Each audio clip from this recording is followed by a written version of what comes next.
Okay, next, number 4. Steam at a temperature of 250 degrees Celsius has a specific volume of 0.15436 meter cube per kilogram. What are the pressure, specific internal energy, enthalpy, and entropy? Okay, so we need to do interpolation.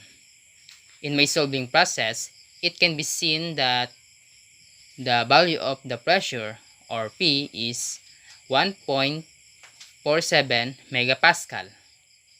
Okay? Next, internal energy, or U, is 2696 kilojoule over kilogram. Okay? For enthalpy, or H, is 2924 kilojoule over kilogram. Okay, and last but not the least, entropy, or S, is 6.717 kilojoule over kilogram K.